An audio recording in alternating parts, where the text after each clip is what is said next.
Jai Guruji, Sangatji, Pranam Malik for giving the seva. Shukrana, Beyant Shukrana.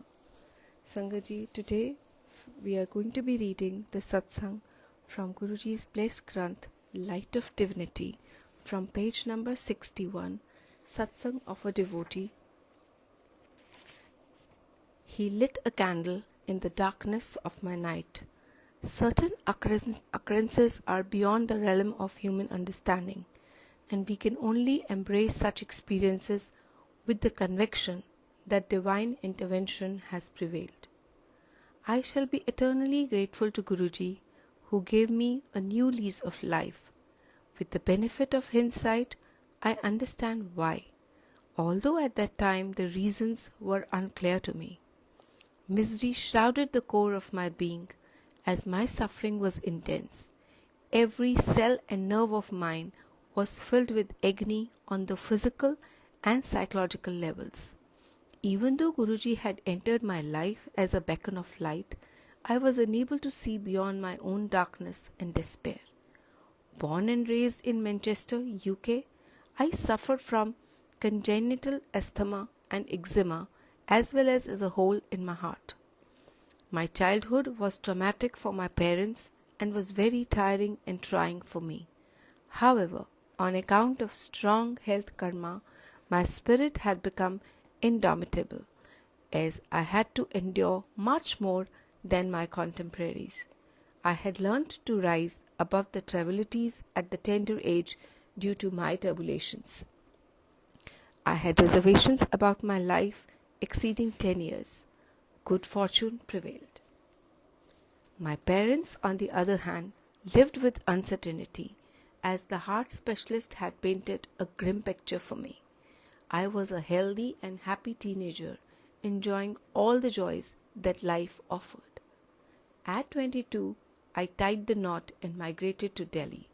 However, as fate had it, a cloud of torment again descended upon my life, as my asthma choked me with every changing season. I was hospitalized each time and given steroid injections. I felt dejected and rejected, as despite my best efforts to evade and avoid asthma attacks, I was still stuck with the worst kind. My most life-threatening one struck me in 1997, and that is when I resigned to it completely. I recall praying in my heart that this be the final one, as I no longer endured the affliction. During that ill-fated time, I had developed a nasty skin condition that enveloped my entire body. A biopsy confirmed I had skin cancer. I kept my plight to myself, as I was determined not to shock my family. It was earth-shattering news, and I had decidedly reached the end of the road, as my strength to go on had diminished. However, in the darkness of my night, Guruji, by divine grace, lit a candle. Each time I revisit the day I glimpsed him, I can distinctively recollect my feelings. As good fortune had it, Guruji sat alone in his room that day when my friend, who had insisted on my paying him a visit, accompanied me to him. His mere presence overwhelmed me. I had felt like a lost child all my life, who had finally found the comfort and protection of a mother. I had been instantly taken under his wings. I had discovered true love like never before. It was pure and unconditional. I felt at home as he embraced me with his infinite love and asked me to attend his congregation every evening. Come rain or sunshine, I would go to Guruji every evening and sit amongst hundreds of other devotees. At that time, I was undergoing immense physical pain, as my skin was oozing with pus and blood. In addition, I was psychologically distressed, and this made me increasingly uncomfortable around people. As time elapsed, Guruji bestowed upon me a blessing that began to heal me internally. I began to accept my condition and instead of resisting and fighting it with an overkill of bitterness and animosity, I made peace with it. I accepted the inevitability of my illness, and since I grew to be at ease with it and with my circumstances, I went with the flow without expecting to be healed. I didn't believe that healing was a possibility. Merely being with Guruji and imbibing his energy elevated my spirits, and I expected no more. I was finally at peace. As I immersed myself more and more in his gracious presence, I felt a spiritual awakening. I simply loved being with him as he rendered upon me love that I never knew before.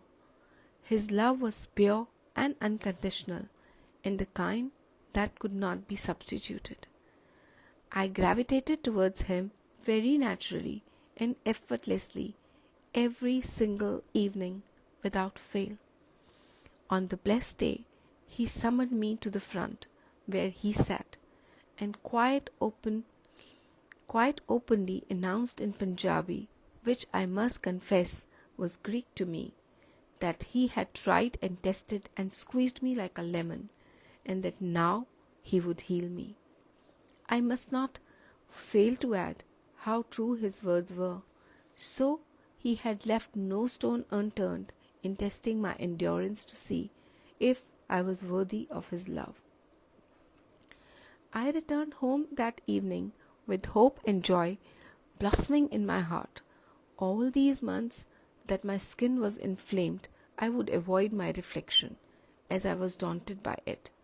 The mirror was a painful sight. The turning point arrived when Guruji endowed me with his eternal blessings and advised me to muster the courage to look in the mirror. Courage is what it took, as the reflection had changed by only a fraction.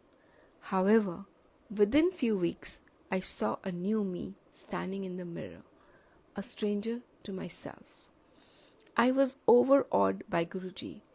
Without a shadow of doubt, I was convinced of his sublime healing power, and my love for him grew ever stronger and my faith even more formidable. Changing seasons came and went, but did not trigger off any asthma attacks. In fact, I breathed Delhi's polluted air as normally as anyone I knew, without being choked by it. Guruji gave me a new lease of life and told me that I would not have survived if he had not healed me. His words corresponded with the astrologers whom I had met much earlier that year. It is a challenge for me to give expression to the transformation that took place, but the least I can say is that he healed me, not only physically, but also enriched me spiritually. After the longest time, I began to feel comfortable in my own skin, literally. However, Guruji's tests are unending, and as nature has it, we become selfishly distant once we are granted our prayers. One particular incident demonstrates how Guruji never ceases to love his disciples. He had told me to light a candle before his photograph every day. One day, after lighting half a box of matches, the candle had still not lit. Much to my despair, in a fit of fury, I went to the bathroom, came out, and there was a lit candle. I was startled. That very evening, as a mark of respect, I specially visited Guruji, even though it was not my visiting day. As I bowed to touch his feet, he whispered softly in his usual gracious voice, "So the candle lit, did it not?" I knew then that it was I who had distanced myself from Guruji, and he, on the contrary, always remained connected. In a word, I would like to conclude my humble experiencing my heartfelt gratitude to him and live every moment feeling indebted to his grace. Shukrana Guruji. Ben Shukrana Malik. Thank you so much, Sangaji, for listening. While reading, I might have made a lot of mistakes, so I seek forgiveness from Guruji and all of you as well, Sangaji. Jai Guruji. Shukrana Mala.